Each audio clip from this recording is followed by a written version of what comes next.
Hatid ng FEBC, Paaralang Bayan sa Himpapawid ang Eskwela, online paaralan para sa mga bulilit ng tahanan.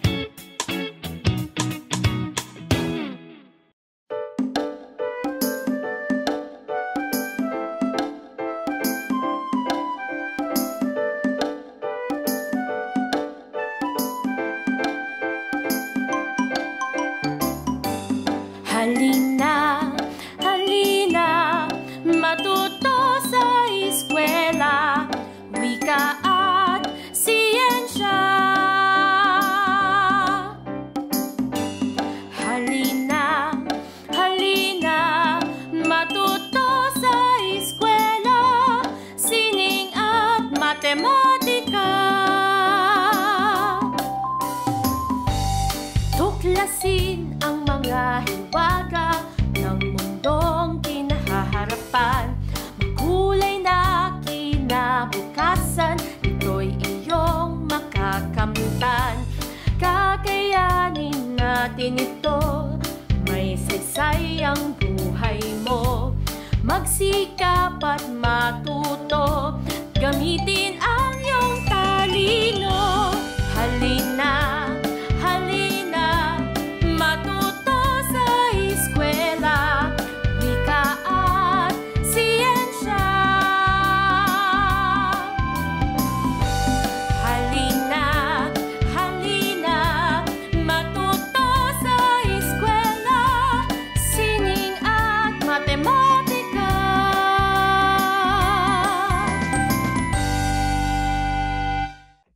Hi kids! Welcome sa ating Eskwela, online paaralan para sa mga bulilit ng tahanan.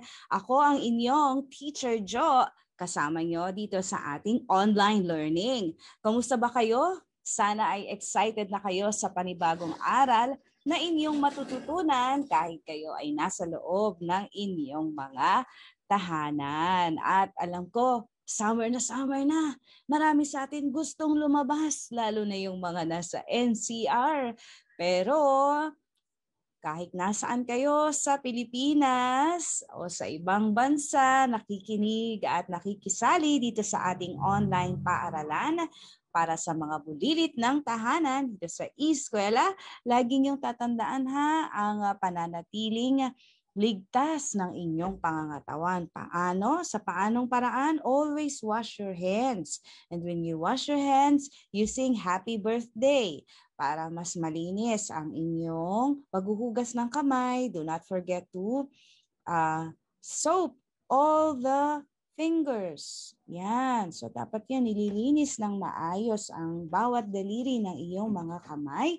At syempre, panatilihing malinis ang lahat ng iyong mga kagamitan. And of course, kaya kayo bawal lumabas para hindi mahawa.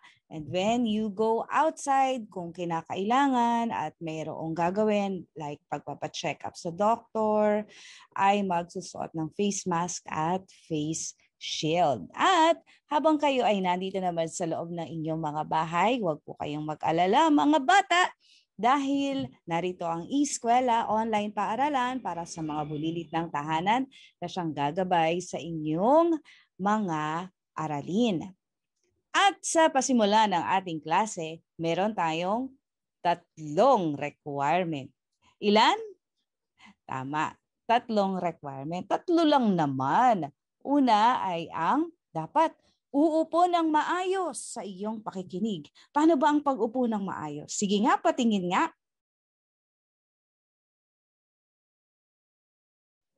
Yan, very good.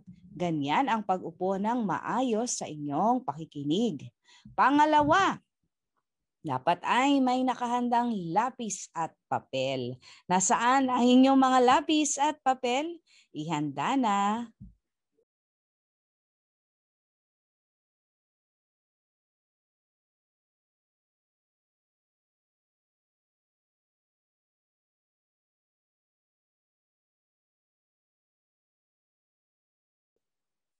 Nakahanda na ba? Okay, very good kung nakahanda na. At ikatlo, wag mag-skip ng online session. Huwag niyong skip tong ating learning dahil bawat aralin ay mahalaga. So, ilan yung requirement? 3. Okay. Tayong lahat nga ay magsitayo. Tayo nga ang lahat ng mga bata. Patingin nga. Patingin. Ayan, nakatayo na. Itaas ang kamay. Itaas ang kamay.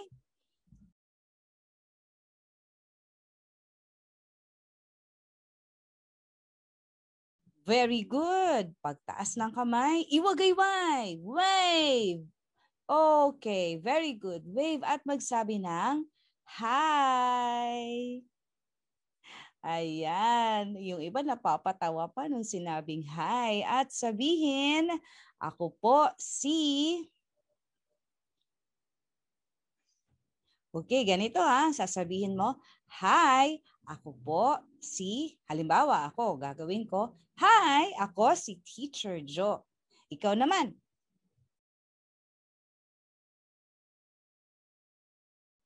Very good. At sabihin mo, handa na po akong mag-aral. Ikaw nga. Okay. Very good. Ako, si Teacher Jo, at handa na rin akong magturo.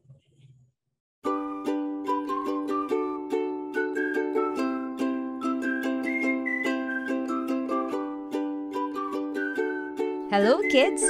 I hope that you're all good. Today, we will learn more about the body parts. But before we proceed, let us sing first a song. This song is about 5 body senses. Sing with me.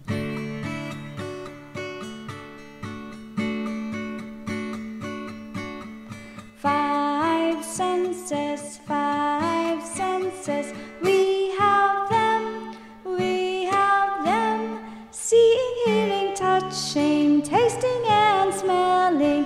There are five senses. Once again, let's sing. 5 senses, we have them, seeing, hearing, touching, tasting and smelling. There are five senses. 5 senses, we have them, seeing, hearing, touching, tasting and smelling. There are five senses. Okay, kids. According to the song, how many senses do we have? How many senses do we have? Letter A, 4 senses. Letter B, 3 senses. Or letter C, 5 senses.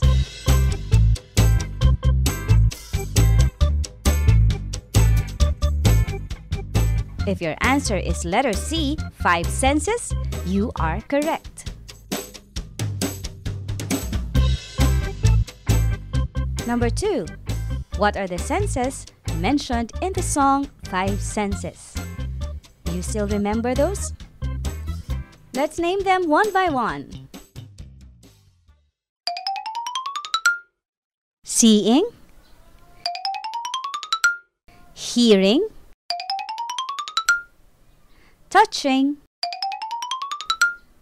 tasting, and smelling. Very good. Can we recall which body part do we use for seeing? What body part is needed on that?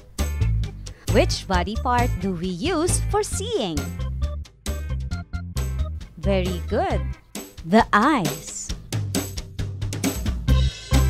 Kids, let's try to look at the sky.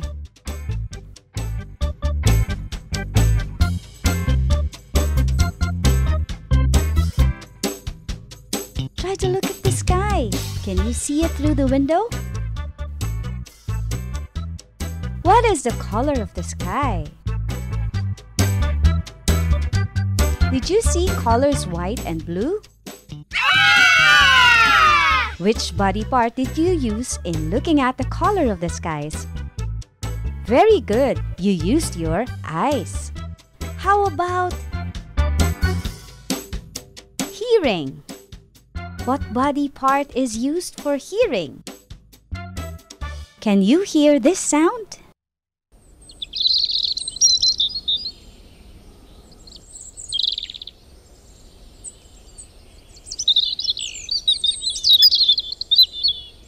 What is that sound? Chirping birds. Very good. Let's try to listen to another sound.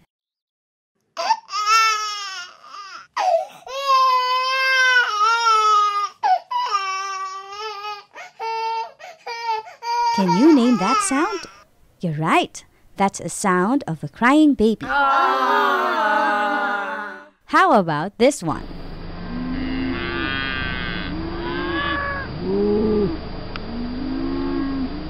What animal is that?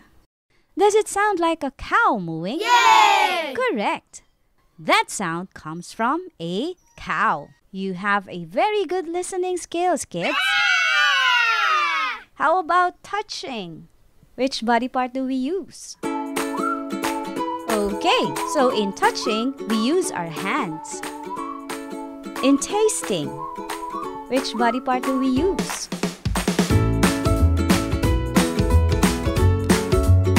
How do you taste your food? Which body part do you use? Very good. You use your tongue. Have you eaten today, kids? What food did you eat? Can you tell the taste of the food you ate?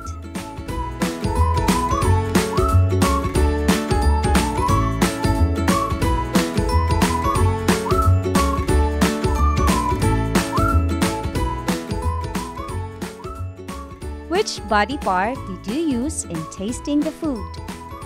Very good. Tongue.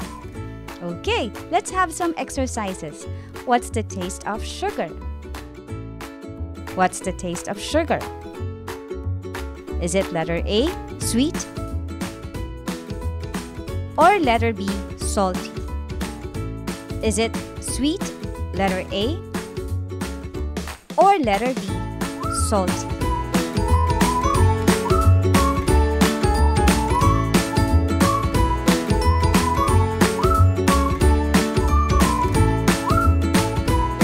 If your answer is letter A, sweet,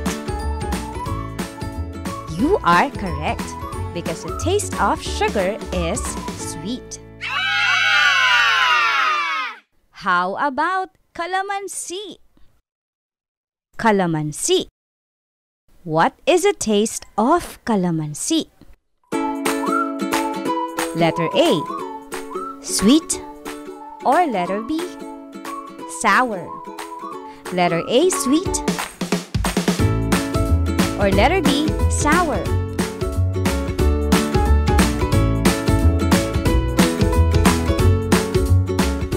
If your answer is letter B, sour, you are very good. How about this one? What is the taste of ampalaya? Ampalaya. Letter A, bitter, or letter B, salty? Letter A, bitter, or letter B, salty? If your answer is letter A, bitter, you are correct. You are correct.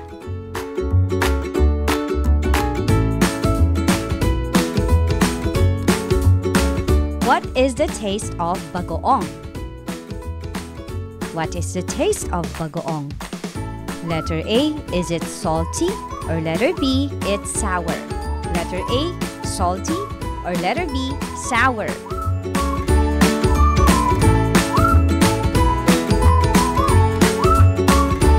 If your answer is letter A, salty, you are correct. The taste of sugar is sweet. The taste of Calamansi is sour, while ampalaya is bitter, and bagoong is salty. What are the basic different food tastes? Sweet, sour, salty, and bitter. Again, sweet, sour, salty, and bitter. What sense organ is used to identify the taste of food? Which part of the body is used to taste the food? Very good. Tongue. How do you take care of your mouth and your tongue? How do you take care of your mouth and your tongue? Simply by brushing your teeth. That's one. And do not eat foods that are too sweet and too salty.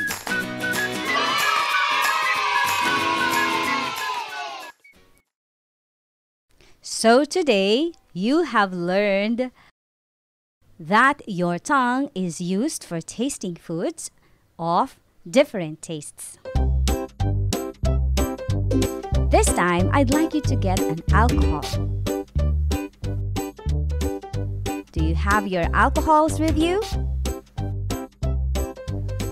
Spray it on your left hand. Spray a little bit of alcohol on your left hand.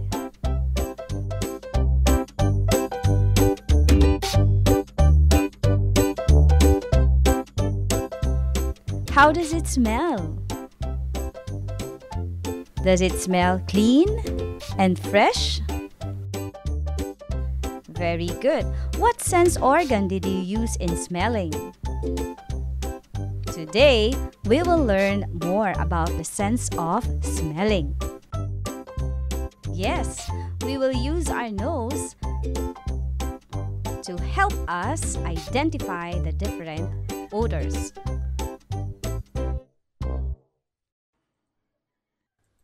We will have another activity. Using our sense of smell, we will smell 3 different materials. But before we begin, I'd like you to get all of these materials. You need to ask assistance from your parents or somebody in your house to help you get the following materials: perfume, vinegar, and coffee.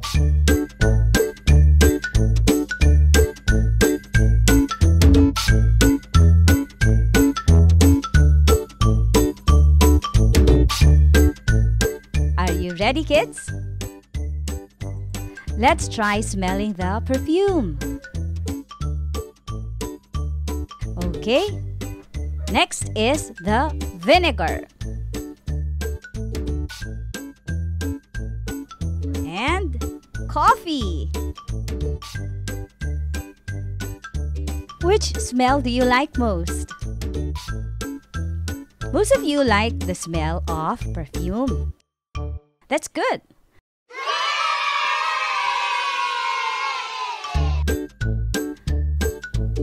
Which sense of organ did we use for smelling? Which sense of organ did we use for smelling? It's our nose. So how do you take care of your nose? Do you take care of your nose? How? By not putting any sharp object inside. And use soft cloth when you clean your nose. Okay? Do you cover your nose when sneezing or coughing? You should be. Our nose is used for smelling. We should take care of our nose so that we can smell different odors from the things around us. Okay, class. So we have learned about the sense of seeing, hearing, tasting, smelling, and now show me your hands. Show me your hands.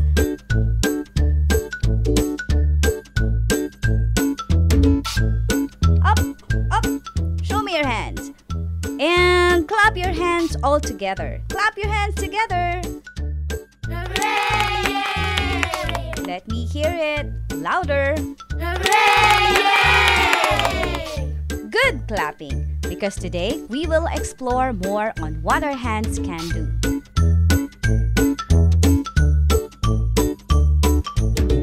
But before we begin, I'd like you to get some of these materials. You may ask your parents or someone who can assist you inside your home to get these things. Number 1, cotton. Number 2, stone. Number 3, dishwashing sponge. And number 4, a piece of wood. Again, a cotton, stone, sponge, a piece of wood.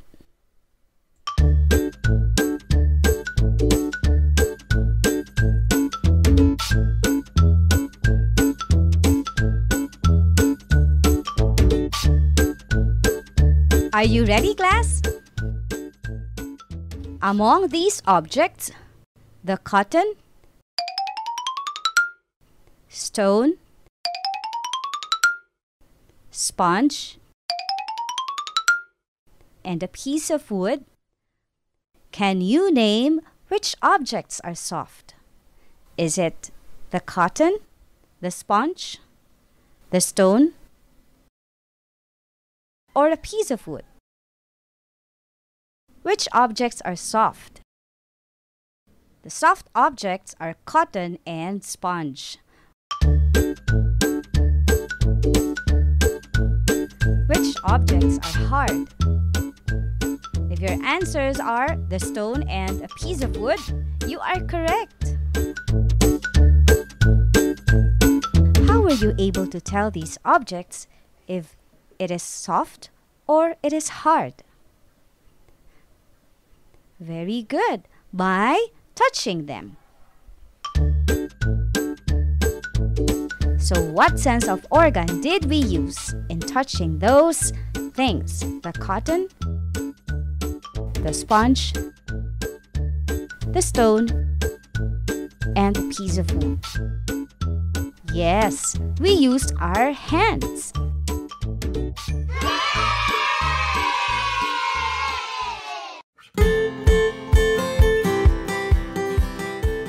So class, we have learned about the sense of seeing. Which organ do we use for seeing? Very good. We use our eyes to see. Next is smelling.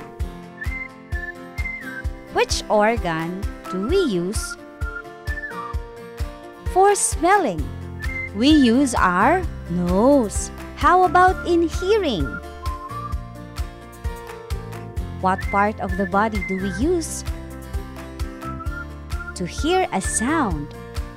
Yes, we use our ears. How about in feeling?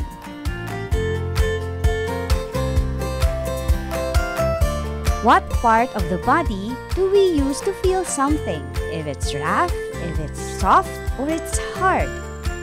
Yes, we use our hands. And lastly, which body part do we use when we eat and taste the different kind of food? Yes, we use our tongue. Very good, kids. All together, let's sing this song again.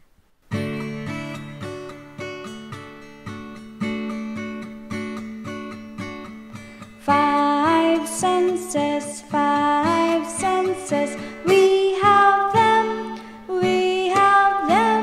seeing, hearing, touching, tasting and smelling. There are five senses. Once again, let's sing. Five senses, we have them, seeing, hearing, touching, tasting and smelling.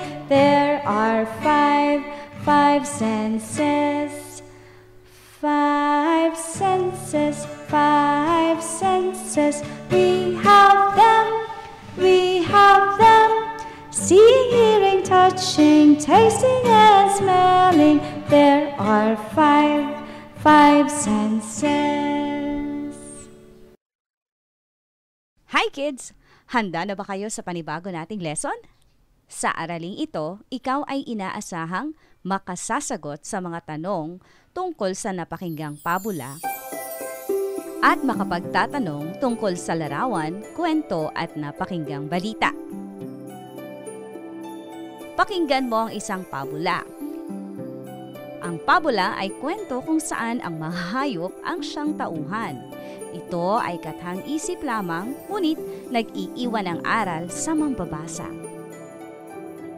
Ang pamagat ng ating pabula ay Ang Magkakaibigan. Isinulat ni Ginang Melkawin M. Aparato. Isang umaga, nagkukwentuhan ang magkaibigang hayop sa bukid ni Mang Domeng.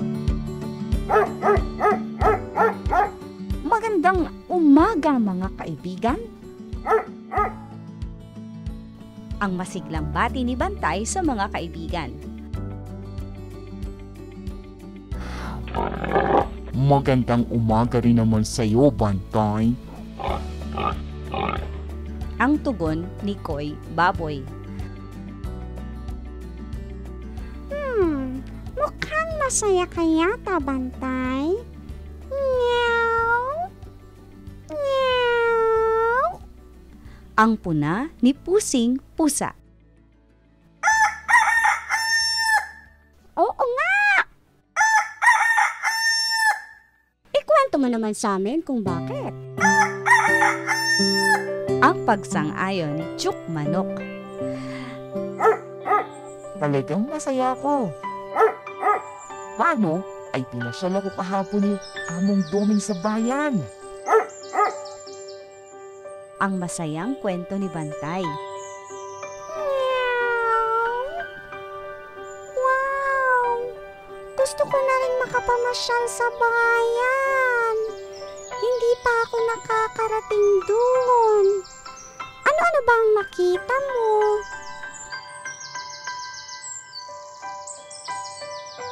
Pakiusap. Ikwento mo naman. Meow. Ang pagsusumamo ni Pusing Pusa. Naku, marami akong nakita. Maraming mga sasakyan doon.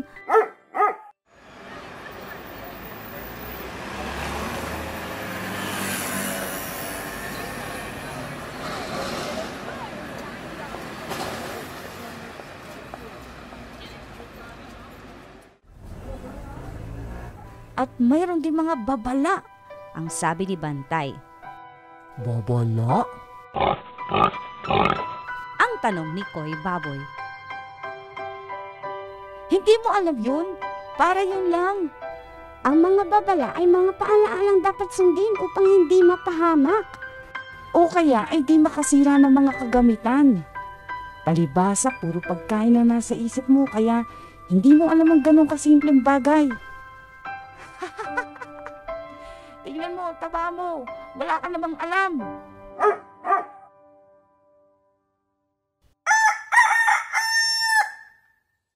Teka lang naman, Bantay. Hindi mo naman kailangang insultuhin ng ganyan si Koy Baboy. Masakit ang mga sinabi mo. Naku, pasensya ka na, Koy Baboy. Hindi ko nga dapat sinabi yun. Alam ko na. Ikukwento ko na lang kung anong babala ang nakita ko dun. Ayos ba yun sa'yo, ha, Koy Baboy? Ang mahabang sabi ni Bantay. Oo naman, Bantay. Ayos na ayos sa akin yun. Ang sabi naman ni Koy Baboy. Nakita ko sa bayan ng ilang mga babala, gaya ng bawal tumawid.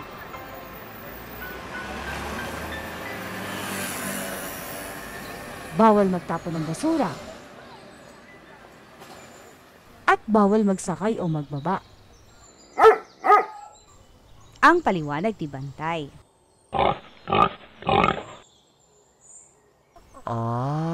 Ganun pala ang mga babala. Ngayon, alam ko na. Salamat sa iyo, Bantay. Ang sabi ni Koy Baboy. Walang anuman yon, kaibigan. Naku, hinahanap pa yata ako ni Among Doming. Alis na muna ako. Paalam na muna sa inyo. Ang paalam ni Bantay sa mga kaibigang hayop. Paalam, Bantay! Ang sabay-sabay na tugon ng magkakaibigan.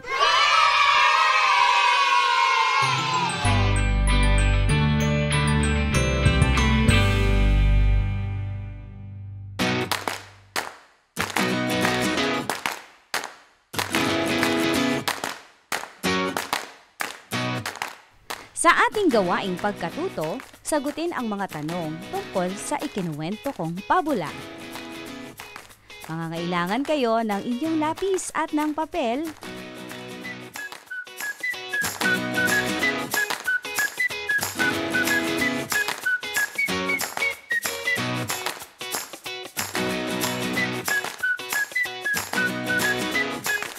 Sa pagkakataong ito, sasagutin niyo ang mga tanong tungkol sa pabula. Isulat ang sagot sa inyong kwaderno. Ready na ba kayo?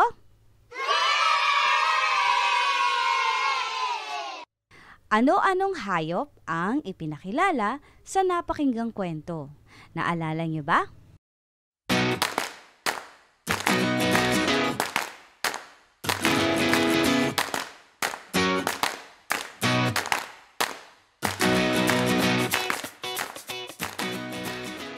Alalahanin nga natin isa-isa kung ano-anong mga hayop ang nakasama sa pabula. Mayroong manok, mayroong pusa, baboy, at aso na si Bantay. Very good. Bakit daw masaya si Bantay? Bakit masaya si Bantay? Sige nga, isulat nyo.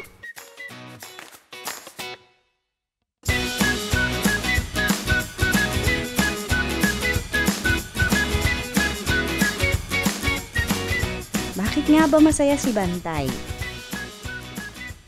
Masaya si Bantay dahil siya ay ipinasyal sa labas. Yay! Pangatlong tanong. Ayon kay Bantay, ano-ano ang kaniyang mga nakita sa bayan? Ano-ano daw ang mga nakita ni Bantay sa bayan?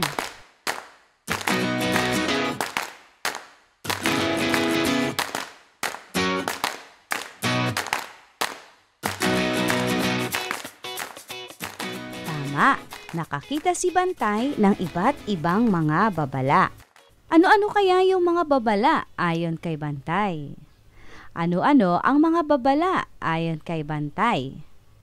Naaalala niyo pa ba yung mga babala na sinabi ni Bantay? Isa-isahin nga natin. Ang mga babalang ito ay ang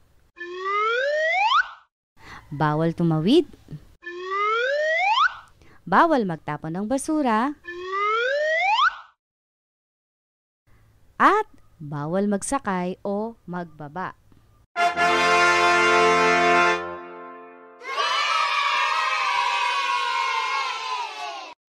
Paano nagwakas ang usapan ng mga hayop? Paano nagwakas ang usapan ng mga hayop?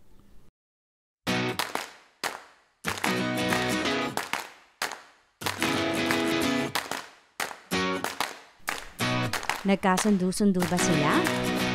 Tama, sila ay nagkasundo-sundo at umuwing masaya si Bantay.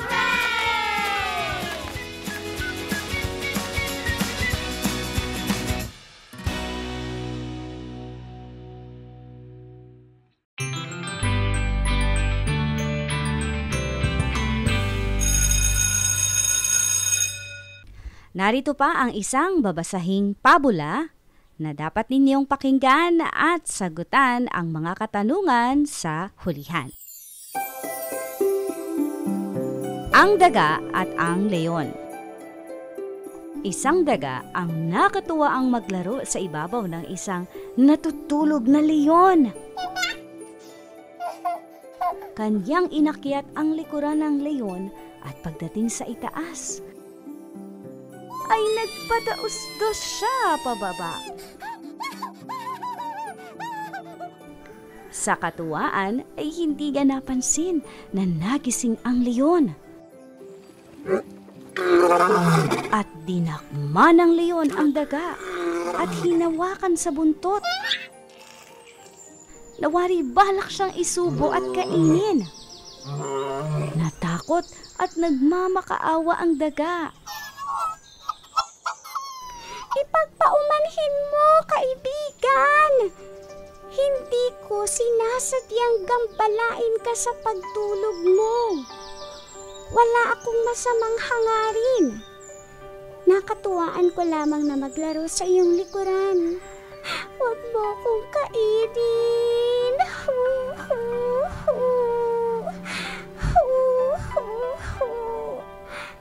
Sabi ng daga. Nabakas ng leon sa mukha ng daga ang tunay na pagmamakaawa. Sige, pakakawalan kita. Pero sa susunod ay huwag mong gagambalain ang pagtulog ko. Sabi ng leon. Salamat, kaibigan. Balang araw ay makakaganti rin ako sa kabutihan mo. Ang sabi ng daga.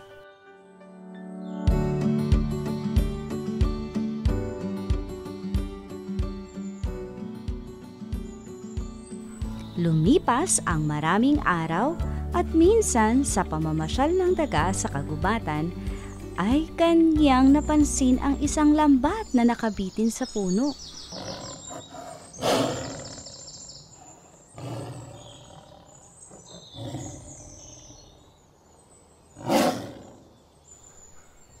Lumapit siya upang mag-usisa at agad niyang nakilala ang leon na nahuli sa loob ng lambat na ginawang bitag ng mga nangangaso sa kagubatan.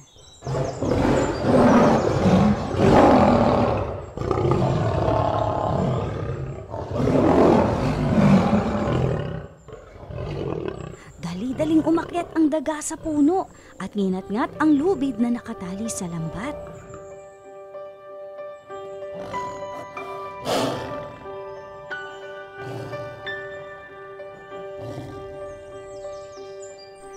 Agad namang naputol ang lubid at bumagsak ang lambat kasama ang leon sa loob. Mabilis na bumaba ang daga at tinulungan ang leon na makawala sa lambat.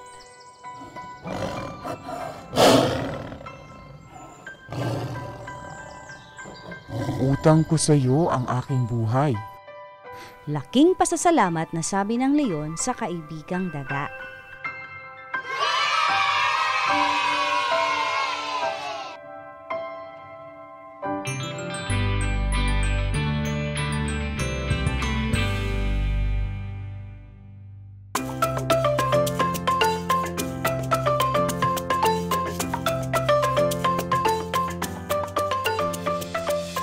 Sa ating gawaing pagkatuto, sagutin ang mga tanong tungkol sa kwento. Isulat ang sagot sa inyong notebook o kwaderno. Unang katanungan, anong mga hayop ang nabanggit sa napakinggan mo o nabasang pabula? Ano daw yung mga hayop na nabanggit sa napakinggan mo o nabasang pabula?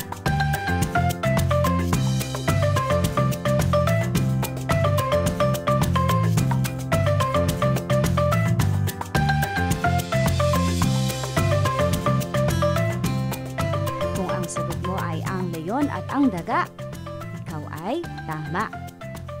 Nakakita ka na ba ng leon o daga?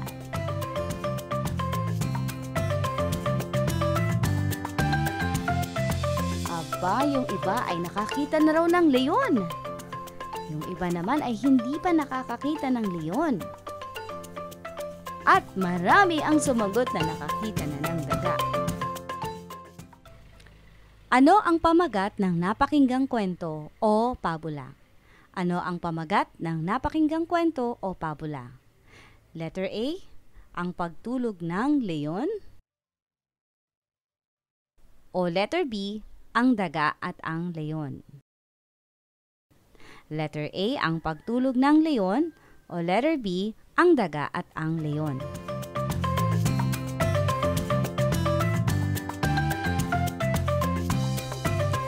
Kung ang sagot mo ay letter B, ang daga at ang leon, ikaw ay tama. Sino-sino ang tauhan sa pabula? Sino-sino ang tauhan sa pabula? Letter A, leon at agila. O letter B, daga at leon.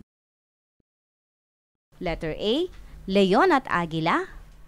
O letter B, daga at leon.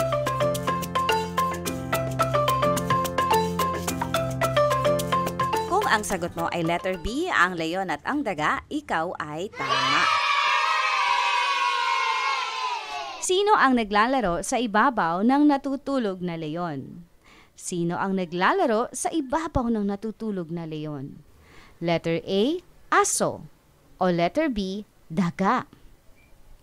Letter A, aso. O letter B, daga.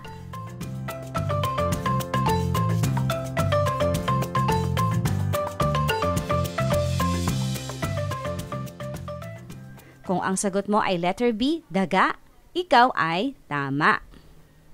Ano ang ginagawa ng daga sa ibabaw ng natutulog na leon? Ano daw ang ginagawa ng daga sa ibabaw ng natutulog na leon? Letter A, kumakain. O letter B, naglalaro? Letter A, kumakain. O letter B, naglalaro?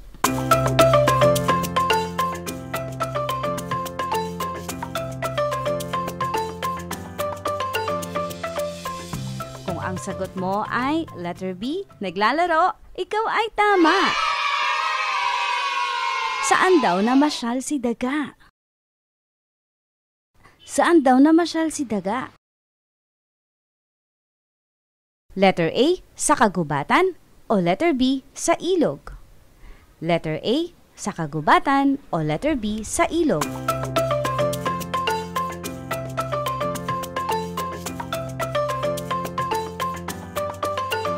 Kung ang sagot mo ay letter A, sa kagubatan, ikaw ay tama.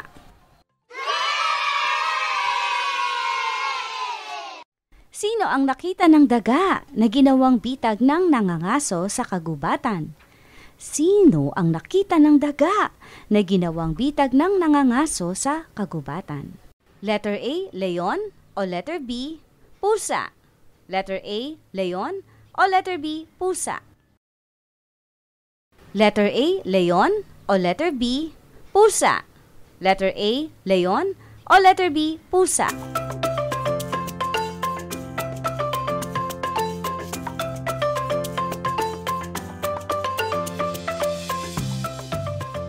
Kung ang sagot mo ay letter A, leon, ikaw ay tama.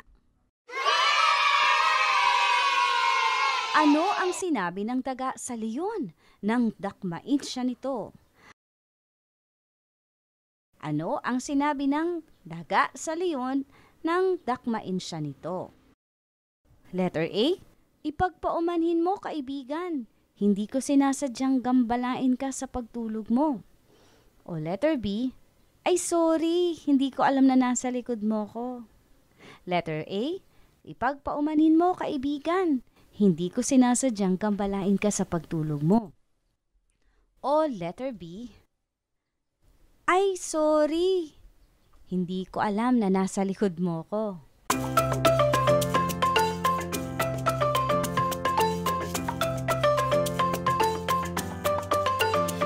Kung ang sagot mo ay letter A, ikaw ay tama.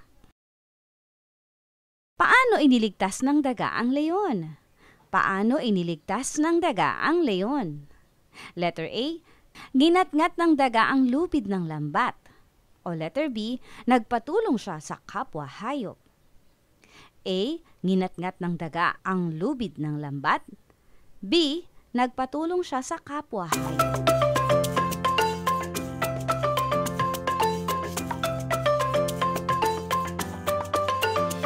Kung ang sagot mo ay letter A, ikaw ay tama. Ano ang ginawa ng leon kay daga matapos siya nitong maligtas?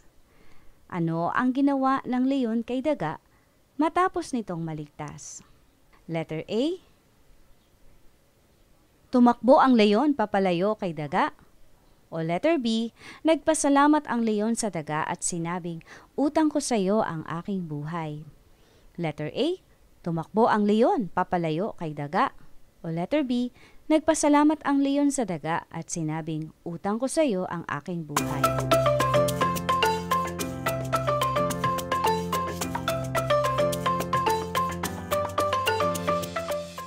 Kung ang sagot mo ay letter B, ikaw ay tama.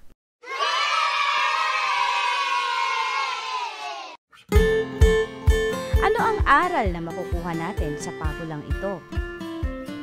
Ang aral na pwede nating makuha ay yung huwag maliitin ang kakayahan ng iba.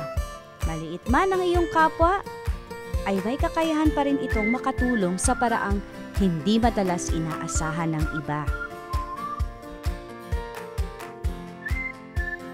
Again, huwag mong maliitin ang kakayahan ng kapwa mo bata. Maliit man ang iba, magkakaiba man kayo ng height, magkakaiba man kayo ng skill, ng talent na meron kayo, meron pa rin kakayahan ang bawat isa sa inyo na makatulong sa paraan na minsan ay hindi mo inaasahan na ganun pala ang kaya niyang gawin. Kaya, do not look down on the things that others can do. Okay?